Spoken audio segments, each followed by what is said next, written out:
Hello കൂട്ടുകാരെ, എല്ലാവർക്കും പുതിയൊരു വീഡിയോയിലേക്ക് സ്വാഗതം. അപ്പം ഇന്നത്തെ ക്രാഫ്റ്റ് എന്ന് പറയുന്നത് ബോട്ടിൽ ക്യാപ്പ് വെച്ചിട്ടുള്ള ഒരു ക്രാഫ്റ്റാണ്.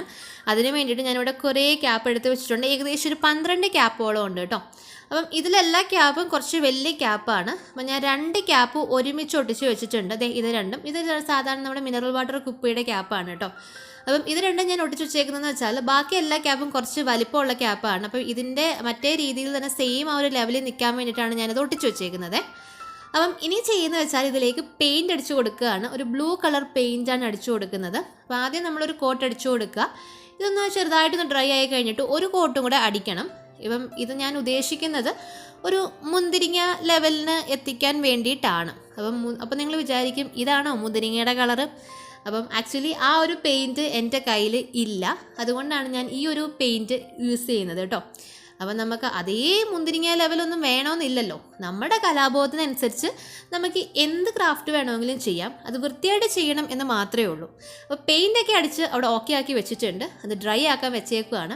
ഇനി നമുക്ക് ഇതേപോലെ ഒരു ഫോം ഷീറ്റ് വേണം. ഇതേപോലെ, അതായത് ഈ ഫോം ഷീറ്റ് വേണമെന്നൊന്നുമില്ല. എന്തെങ്കിലും ഫോം ഷീറ്റോ അല്ലെങ്കിൽ നല്ല കട്ടിയുള്ള എന്തെങ്കിലും കാർഡ്ബോർഡോ എന്തായാലും മതി കേട്ടോ. അപ്പം എൻ്റെ കയ്യിൽ ഈ ബ്ലൂ കളർ ഉള്ളത് കൊണ്ട് ഞാനതങ്ങ് എടുത്തന്നേ ഉള്ളൂ. അപ്പം നിങ്ങളിപ്പം എന്തെങ്കിലും കാർഡ്ബോർഡ് ആണെങ്കിലോ അല്ലെങ്കിൽ വൈറ്റ് കളറിൽ കട്ടി കുറഞ്ഞ കാർഡ്ബോർഡൊക്കെ ഉണ്ടാവും. അതൊക്കെ ആണെങ്കിൽ അത് യൂസ് ചെയ്താലും മതി. അപ്പം നമ്മൾ ക്യാപ്പ് ഒട്ടിക്കുമ്പോൾ ഒന്ന് ജസ്റ്റ് അതിനകത്തൊന്ന് പെയിൻ്റ് അടിച്ച് ഒട്ടിക്കുകയാണെങ്കിൽ കുറച്ചുകൂടെ നല്ലതായിരിക്കും. ഇല്ലെങ്കിൽ എന്താണെന്ന് വെച്ചാൽ ക്യാപ്പ് ഒട്ടിക്കുന്ന സമയത്ത് അതിനൊരു വിടവുണ്ടാവുമല്ലോ. ബോട്ടിൽ ക്യാപ്പ് ഒട്ടിക്കുന്ന ഒരു വിടവുണ്ടാവും. അതിൽ കൂടെ ബാക്കിലുള്ള ആ ഒരു കാർഡ്ബോർഡ് ആയാലോ അല്ലെങ്കിൽ വൈറ്റ് കളർ കാർഡ്ബോർഡ് ആയാലോ അതിൻ്റെ കളർ എടുത്ത് കാണും. അപ്പോൾ അതാണ് ഞാൻ പറഞ്ഞത്. ഒന്ന് പെയിൻ്റ് അടിച്ചിട്ട് അതൊന്ന് ഡ്രൈ ആക്കിയിട്ട് അതിൻ്റെ മുകളിൽ ക്യാപ്പ് ഒട്ടിക്കുന്നതായിരിക്കും കുറച്ചും കൂടെ നല്ലത്. ഇപ്പോൾ ഇതിനകത്ത് എനിക്ക് പെയിൻ്റ് അടിക്കേണ്ട ആവശ്യമില്ല, കാരണം ഞാൻ ആ ഫോം ഷീറ്റിൻ്റെ കളർ ഓൾറെഡി ബ്ലൂ തന്നെയാണ്. ഇനി നമുക്കത് ഒട്ടിക്കുകയാണ്. ഞാൻ ഏകദേശം കംപ്ലീറ്റ് ആക്കി ഒട്ടിച്ചു കഴിഞ്ഞു. ആദ്യം ഒരു 3, പിന്നെ ഒരു 4, പിന്നെ ഒരു 3, പിന്നെ 2, 1 അങ്ങനെ ഒരു ലെവലിന് അറേഞ്ച് ചെയ്ത് വെച്ചിട്ടുണ്ട്. അപ്പം ഗ്ലൂ ഗൺ വെച്ചിട്ടാണ് ഒട്ടിച്ചേക്കുന്നത്. ഗ്ലൂ ഗൺ ഇല്ലെങ്കിൽ ഫെവി ബോണ്ടോ ഫെവി ക്വിക്കോ യൂസ് ചെയ്യാം. ഇനിയും അത് ലെവലിനൊന്ന് കട്ട് ചെയ്ത് മാറ്റുക. അതിൻ്റെ ഔട്ട്സൈഡ് ആയിട്ടുള്ള പോർഷൻസ് എല്ലാം അതേ ലെവലിൽ കട്ട് ചെയ്തെടുക്കുക. ഇത് സിമ്പിളാണ്. ഇത് കണ്ടിട്ട് അയ്യേ ഇതെന്നതാ ഞാൻ ഈ ചെയ്യുന്നത്, ഈ ക്വസ്റ്റ്യൻ എന്താ പറ്റിയത്, ഇത്രയും ക്രാഫ്റ്റ് ഒന്നും എല്ലാവർക്കും അറിയാലോ എന്നൊക്കെയൊന്ന് ചിലരൊക്കെ വിചാരിക്കും. ഇത് ആക്ച്വലി ഞാൻ ചെയ്യുന്നത് പിള്ളേർക്ക് വേണ്ടിയിട്ടാണ്. ആർക്കെങ്കിലുമൊക്കെ ഉപകാരപ്പെടുന്നെങ്കിൽ പെട്ടോട്ടെ എന്ന് വിചാരിച്ചിട്ടാണ്. അപ്പോൾ ബോട്ടിൽ ക്യാപ്പ് വെച്ചിട്ട് വെറൈറ്റി ആയിട്ടുള്ളത് ചെയ്യണം എന്നുണ്ടെങ്കിൽ അത് പറയുക, തീർച്ചയായിട്ടും ചെയ്യുന്നതായിരിക്കും. ഇപ്പം ഞാൻ ജസ്റ്റ് സിമ്പിളായിട്ടൊരു ക്രാഫ്റ്റ് ചെയ്തതേ ഉള്ളൂ കേട്ടോ. അപ്പം നമ്മൾ ഔട്ട്സൈഡുള്ള പോർഷൻ എല്ലാം വെട്ടിക്കളഞ്ഞു. ഇനി ജസ്റ്റ് ഒരു കാർഡ്ബോർഡ് അതിൻ്റെ ബാക്കിൽ വെക്കുകയാണ്. കാരണം അതിനൊരു കട്ടിയില്ല. കാരണം ഫോം ഷീറ്റ് ക്യാപ്പ് എല്ലാം കൂടെ വന്നപ്പോഴത്തേക്ക് വല്ലാത്തൊരു ഒരു കട്ടിക്കുറവ് അതിന്. അപ്പം ഞാൻ ബാക്കിലൊരു കാർഡ്ബോർഡ് ഒട്ടിച്ച് വെക്കുകയാണ് കേട്ടോ. അത് ഗ്ലൂ വെച്ചിട്ട് ഒട്ടിച്ച് വെച്ചു. ഇപ്പം നല്ലതുപോലെ കട്ടിയായിട്ടുണ്ട്. അപ്പം ആദ്യത്തെ ആ ഒരു പെയിൻറ്റിൻ്റെ കളറ് എനിക്ക് അങ്ങോട്ടൊരു തൃപ്തി വന്നില്ല. അപ്പം ഞാൻ എന്നാ ചെയ്യുന്നത് വെച്ചാൽ ഒരു പർപ്പിൾ കളറ് ഏകദേശം അതിൻ്റെ പെയിൻ്റ് എല്ലാം തീർന്നു. ഞാൻ ആ കുപ്പിയിൽ നിന്ന് തോണ്ടി വടിച്ച് എടുത്ത് ഒന്നുകൂടെ അടിച്ചു കൊടുക്കുകയാണ്. അപ്പോൾ ഒരു കോട്ട് അതിൻ്റെ മുകളിലായിട്ട് ആദ്യം അടിച്ചതിൻ്റെ മുകളിലായിട്ട് ഒരു കോട്ടും കൂടെ അടിച്ചു കൊടുക്കുകയാണ് കേട്ടോ. മുന്തിരിങ്ങയുടെ കളർ ഉള്ളവരൊക്കെ ആണെങ്കിൽ ആ കളർ അടിച്ചു കൊടുക്കുക. അപ്പോൾ മുന്തിരിങ്ങയുടെ കളർ തന്നെ വേണമെന്നൊന്നുമില്ല. നിങ്ങൾക്ക് ഇതിനകത്ത് റെഡ് അടിക്കാം, അല്ലെങ്കിൽ മജന്ത അടിക്കാം, പീച്ച് അടിക്കാം, ഇഷ്ടമുള്ള കളർ അടിക്കാം. നമ്മുടെ കലാബോധത്തിനനുസരിച്ച് നമ്മൾ അടിച്ചു കൊടുക്കുക, അത്രയേ ഉള്ളൂ.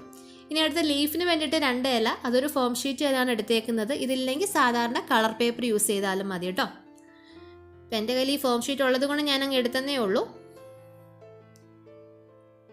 മുന്തിരിങ്ങയുടെ ഇലയൊന്നുമല്ല, സാധാരണ ഒരു ഇലയാണ്. മുന്തിരിങ്ങയുടെ ഇലയൊക്കെ കട്ട് ചെയ്തെടുക്കാനെങ്കിൽ കുറച്ച് പ്രയാസമാണ്.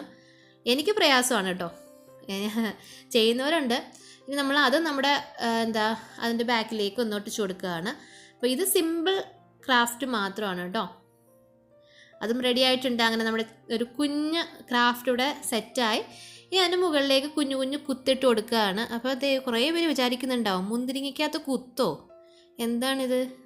അങ്ങനെയൊന്നുമില്ല. അപ്പം ഞാൻ പറഞ്ഞല്ലോ ഓൾറെഡി നമ്മൾ ഒരു കല ചെയ്യുവാണെങ്കിൽ നമ്മളുടെ ഒരു കലാബോധനനുസരിച്ച് അതിനെ മാറ്റുക.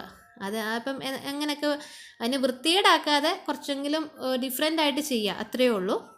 ഇതൊരു 3M ഡബിൾ സൈഡ് ടേപ്പാണ് ഉപയോഗിച്ചിരിക്കുന്നത്. ജസ്റ്റ് നമ്മൾ വാളിലൊട്ടിച്ച് വെക്കാനായിട്ടാണ് കേട്ടോ. അപ്പം ഞാൻ എൻ്റെ വീട്ടിലെ ഭിത്തിയിൽ അത് അറേഞ്ച് ചെയ്ത് വെച്ചിട്ടുണ്ട്. അതങ്ങനെ ഒട്ടിച്ച് വെച്ചേക്കുകയാണ്. അപ്പോൾ ഇത്രയേ ഉള്ളൂ ഇന്നത്തെ ക്രാഫ്റ്റ് എന്ന് പറയുന്നത്. എല്ലാവരും ട്രൈ ചെയ്ത് നോക്കുക. അതേപോലെ തന്നെ ട്രൈ ചെയ്തിട്ട് അത് ഇങ്ങനത്തെ ഉള്ള ആരെങ്കിലും എൻ്റെ ക്രാഫ്റ്റ് ട്രൈ ചെയ്തിട്ടുണ്ടെങ്കിൽ അതെനിക്ക് അയച്ചു തരിക. അതിന് ഞാൻ എൻ്റെ ഇൻസ്റ്റാഗ്രാമിൻ്റെയും ഫേസ്ബുക്കും അല്ലെങ്കിൽ ഇമെയിലിൻ്റെ ലിങ്ക് താഴെ കൊടുക്കാം. അത് നിങ്ങൾ അതിലേക്ക് അയച്ചു തരിക കേട്ടോ. അപ്പോൾ ഇന്ന് ഇത്രയേ ഉള്ളൂ, പരിപാടി കഴിഞ്ഞു. അതേപോലെ തന്നെ സബ്സ്ക്രൈബ് ചെയ്യാത്തവരൊക്കെ ഉണ്ടെങ്കിൽ തീർച്ചയായിട്ടും വീഡിയോ കണ്ട് ഇഷ്ടപ്പെട്ടിട്ടുണ്ടെങ്കിൽ സബ്സ്ക്രൈബ് ചെയ്യണേ. പുതിയ വീഡിയോസുമായിട്ട് പിന്നെ കാണാം. അതുവരേക്കും ടാറ്റ, ബൈ ബൈ.